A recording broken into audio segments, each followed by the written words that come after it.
परीलोक, वो रहस्यमयी और जादुई दुनिया जहां पंखों वाली परियां रंग बिरंगे फूलों, चमकते तारों और इंद्रधनुषी नदियों के बीच रहती थी। ये एक ऐसी जगह थी जहां हर पेड़, हर पत्ती और हर हवा का झोंका जादू से भरा हुआ था। परिलों की रानी, महारानी सूर्यकांति, अपनी प्रजा की रक्षा करती थी और परिलों की शांति और समृद्धि को बनाए रखती थी। उनके शासन में कोई भी नियम तोड़ने की हिम्मत नहीं करता था, क्योंकि रानी की जादुई शक्तियां हर गलत काम को पकड़ लेती थी।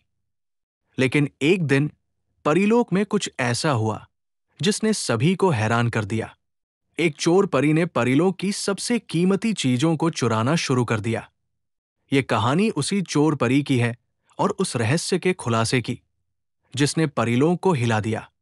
परीलोक का माहौल हमेशा खुशहाल और रंगीन रहता था। सुबह सुबह परियां अपने नन्हे पंखों को फड़फड़ाती और फूलों की पंखुड़ियों से ओस की बूंदें इकट्ठा करती। ये बूंदें परीलों की सबसे अनमोल संपत्ति थी, क्योंकि इनमें जादुई शक्ति थी। इन बूंदों से परियां नई जादुई चीजें बनाती थी, जैसे कि इंद्रधनुषी कपड़े, उड़ने वाले गहने और सपनों को सच करने वाली मंत्र शक्तियां। इन बूंदों की चमक इतनी तेज थी कि रात में वे तारों की तरह चमकती थी और परीलोक की सुंदरता को दोगुना कर देती थी। हर परी को अपने हिस्से की बूंदें मिलती थी और वे आपस में उन्हें बांटती थी ताकि कोई भी कमी न महसूस करे।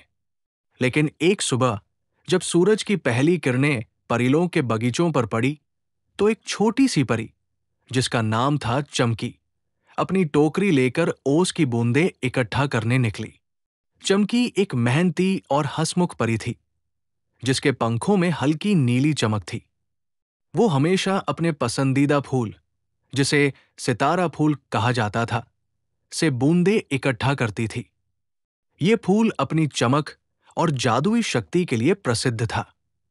लेकिन उस दिन जब चमकी सितारा फूल के पास पहुंची, तो उसने देखा कि फूल पूरी तरह खाली था।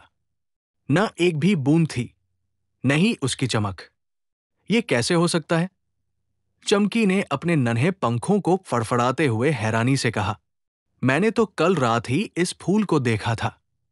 इसमें सैकड़ों बूंदें थी और वे इतनी चमक रही थी कि मैंने सोचा था कि आज मैं सबसे सुंदर जादुई गहना बनाऊंगी।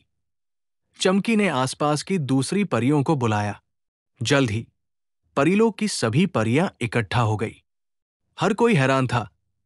यह पहली बार नहीं था। पिछले कुछ दिनों से ओस की बूंदें, जादुई फूलों की पंखुड़ियां और यहां तक कि रानी के महल से कुछ छोटे छोटे जादुई गहने भी गायब हो रहे थे। परीलोक में चोरी? यह तो अकल्पनीय था। परियों की दुनिया में कोई चोरी नहीं करता था, क्योंकि सभी के पास वो सब कुछ था जो उन्हें चाहिए था। फिर ये चोर कौन था? क्या कोई बाहरी प्राणी परीलोक में घुस आया था, या फिर ये कोई ऐसी शक्ति थी जो परीलोक की शांति को भंग करना चाहती थी? परियां आपस में बातें करने लगी। कुछ ने कहा कि शायद कोई जादुई पक्षी इन चीजों को ले जा रहा है। दूसरों ने सोचा कि हो सकता है कोई जादुई हवा इन बूंदों को उड़ा ले गई हो। लेकिन चमकी को यकीन था कि यह कोई साधारण बात नहीं थी। उसने अपनी टोकरी को कंधे पर लटकाया और सीधे रानी के महल की ओर उड़ चली। महारानी सूर्यकांति का महल परीलोक का सबसे खूबसूरत हिस्सा था। ये इंद्रधनुषी क्रिस्टल से बना था, जो सूरज की रोशनी में 7 रंगों में चमकता था।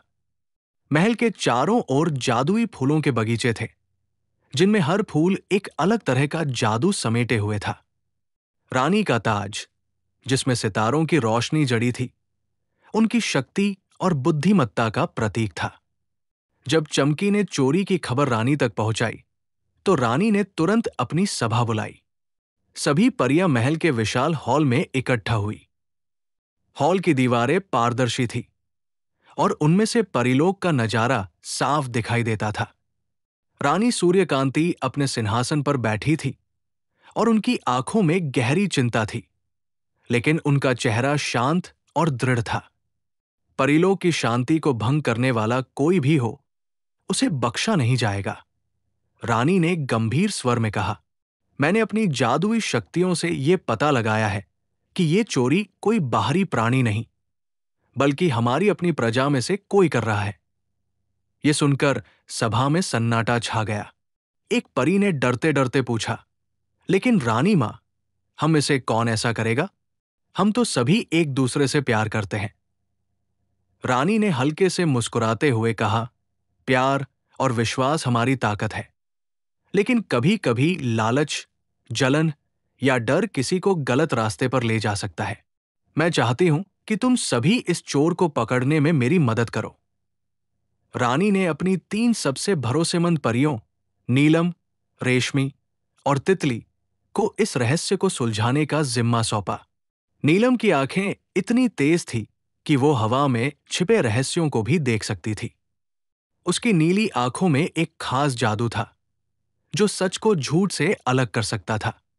रेशमी के पास जादुई धागों का जाल था जो किसी भी झूठ को पकड़ सकता था।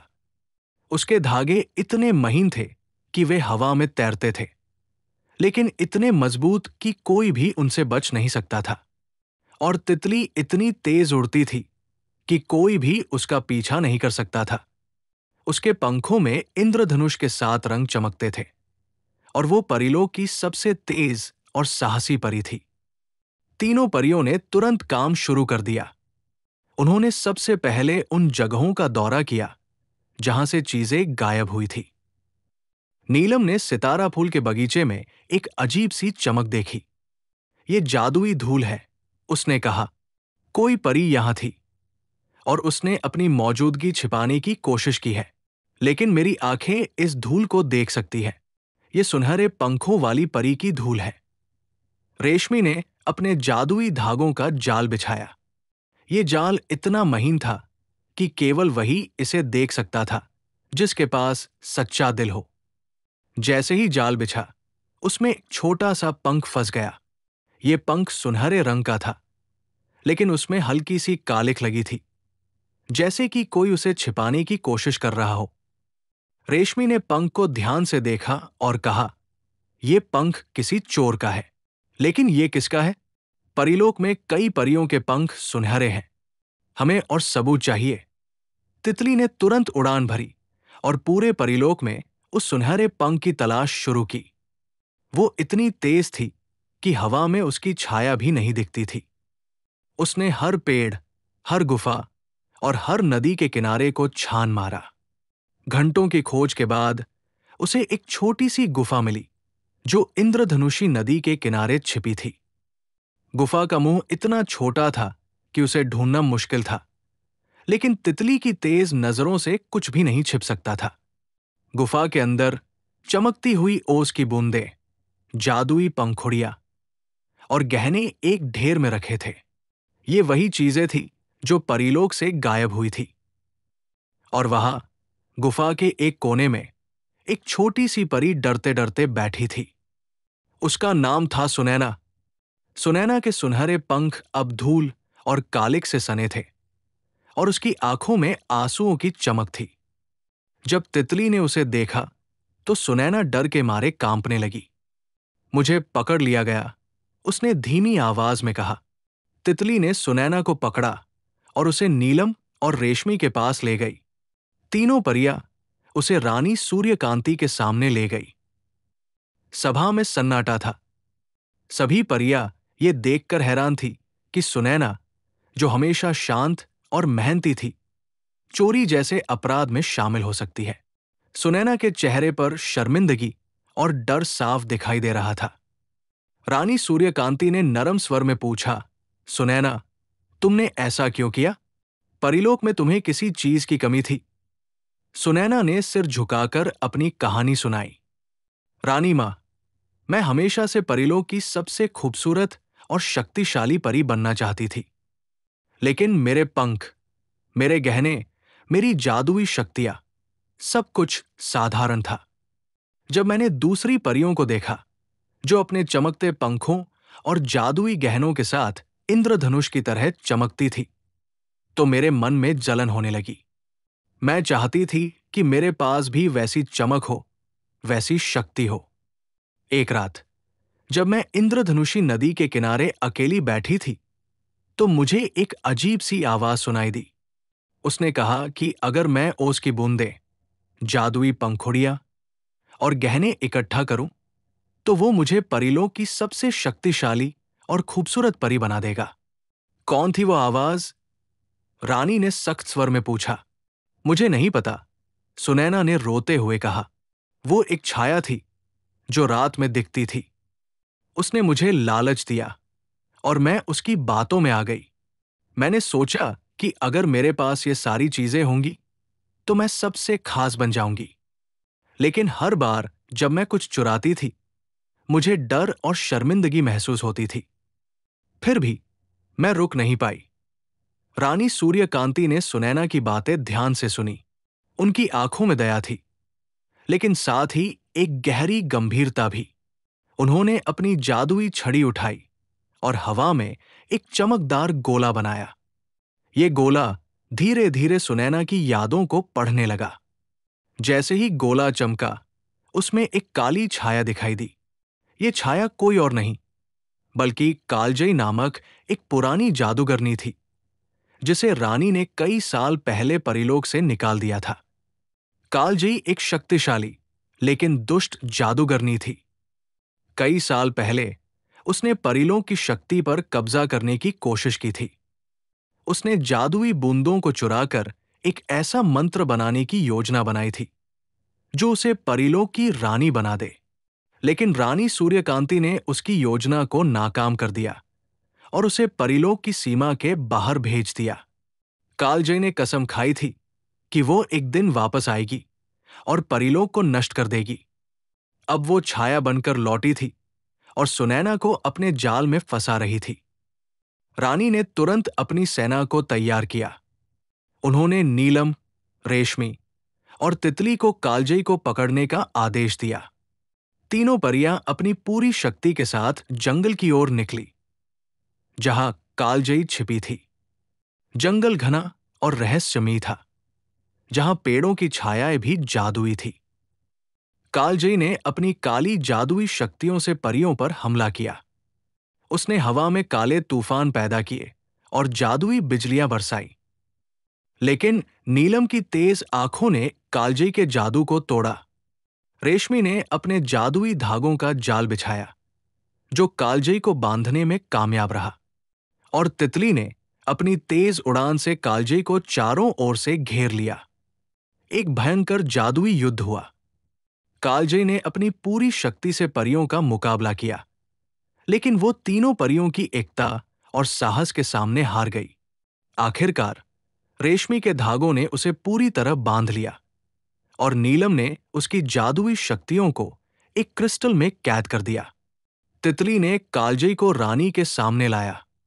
रानी सूर्यकांति ने कालजयी को एक जादुई पिंजरे में कैद कर दिया, जो इतना मजबूत था कि कोई भी उसे तोड़ नहीं सकता था। कालजयी को हमेशा के लिए परिलोक की सीमा के बाहर एक अंधेरी गुफा में भेज दिया गया। लेकिन सुनैना के लिए रानी का दिल नरम था। सुनैना, तुमने गलती की, लेकिन तुम्हारा दिल अब भी शुद्ध है, रानी ने कहा। तुम्हारी सजा ये होगी कि तुम परिलोक के बगीचों की देखभाल करोगी और हर फूल को अपनी मेहनत से चमकाओगी। जब तुम्हारा दिल पूरी तरह लालच से मुक्त हो जाएगा, तब तुम फिर से हमारी सभा में शामिल हो सकोगी। सुनैना ने राहत की सांस ली और रानी के पैरों में गिर पड़ी। मैं अपनी गलती सुधारूंगी, रानी मां। मैं वादा करती हूं कि मैं परिलोक की सेवा करूंगी और अपने दिल को साफ करूंगी। परिलोक में फिर से शांति लौट आई। परियां फिर से अपने पंख फड़फड़ाने लगी और बगीचे फिर से चमकने लगे। सुनैना ने मेहनत से बगीचों की देखभाल शुरू की। उसने हर फूल को पानी दिया, हर पंखुड़ी को चमकाया और धीरे धीरे उसके पंखों की चमक भी लौटने लगी। परिलोक की दूसरी परियों ने भी उसे माफ कर दिया और उसकी मदद करने लगी। इस घटना से परिलोक की हर परी ने एक बड़ा सबक सीखा। उन्होंने समझा कि लालच और जलन किसी को भी गलत रास्ते पर ले जा सकते हैं, लेकिन सच्चाई, पश्चाताप और मेहनत हमेशा वापसी का रास्ता दिखाते हैं। परिलों की चोर परी की कहानी एक किंवदंती बन गई जो हर नई परी को सुनाई जाती थी। और इस तरह परिलों की शांति और सुंदरता हमेशा के लिए बनी रही। ऐसी ही कहानी सुनने के लिए चैनल सब्सक्राइब करें।